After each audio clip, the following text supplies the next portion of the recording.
National security and public safety are the preeminent functions of government. National security and public safety are not simply factors to be considered in the administration of some broader policy objective. National security and public safety are the ultimate policy objectives. The safety and security of our fellow citizens should be the driving force behind all decisions that we make as representatives. And as representatives, it would be incongruent for us to undertake any act or fail to undertake an act calculated to jeopardize the safety and security of those who sent us here in the first place. People do not employ us to represent them so we can take risk with their security. They send us here to put their security at the top of our constitutional to-do list. This country has a rich and long history of welcoming those fleeing persecution. We have a long and rich history of liberating those suffering under oppression. We are the most welcoming country in the world, and we are the most generous country in the world. And we help those in need both here and abroad, and we administer that aid in greater quantities than anyone else. Our country has welcomed over 3 million refugees since 1975. We consistently provide aid to those in need. We provide protection for those who cannot protect themselves. And we provide a defense for those who are defenseless. Regrettably, the world we find ourselves in is imperfect and seemingly becoming more imperfect. It is because we are free and secure and an orderly society rooted in public safety that we have the liberty of being generous to other people. Rather than address the underlying pathology that results in displaced people, those in charge of our foreign policy seem more interested in treating the symptoms. There are refugees from the Middle East and Northern Africa because those regions are on fire and riddled with chaos, and our bright lines and policies of containment and smart power, or whatever we call it today, have failed. Terrorists took the lives of over 100 innocent people in France and injured many more for no other reason than the fact that they could. They killed 100 because they couldn't kill 1,000. And their objective is evil for the sake of evil. It is murder for the sake of murder. It is wanton and willful violence, premeditated depravity, calculated to take as many innocent lives as possible. The acts of barbarism committed against the people of France are the latest in a long line of malevolent acts committed against innocents. And that line is not likely to be over. CIA Director Brennan said what happened in France was not a one-off event.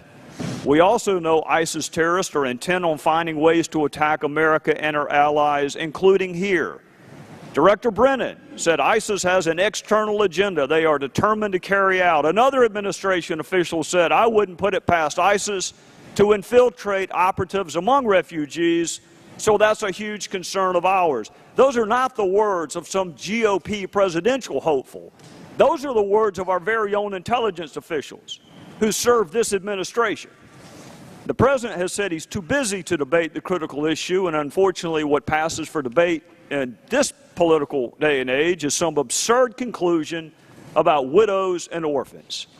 It is precisely that kind of hyper-partisan conclusion designed to cut off debate rather than discuss foreign policy that has united this country in only this one fact. We have no idea what our foreign policy is in the Middle East. The people I represent are kind and generous, and they are asking this administration and this president one simple question.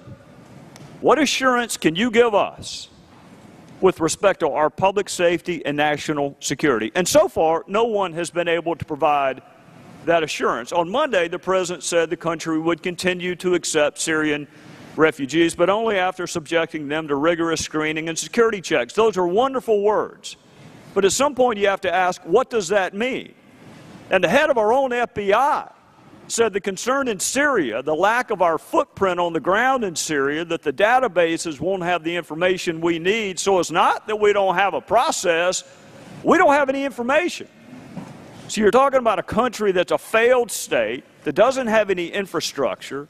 All the data sets, the police, the intel services you normally would go to and seek that information don't exist. That is not a Republican presidential hopeful. That is the head of the FBI. He also said we can only query against that which we've collected. And so if someone has never made a ripple in a pond in Syria, or I'll add any other place, in a way that would get their identity or their interest reflected in our database, we can query our database until the cows come home. But nothing will show up because there is no record on that person. Lastly, he said, I can't sit here and offer anybody an absolute assurance that there's no risk associated with this. So the question then becomes, what amount of risk is acceptable? If our experts are telling us this is not a risk-free endeavor, and few things in life are, but someone's going to need to tell me and the people I work for what amount of risk is acceptable when you're talking about national security and public safety. And I'll say this in conclusion.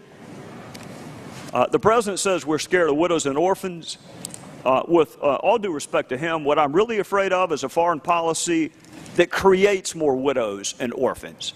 So where maybe he ought to start, is a foreign policy in the Middle East, including Syria, where people can go back to their homelands, which is their preference, go back to their homelands. Maybe you ought to defeat that JV team that you thought you had contained.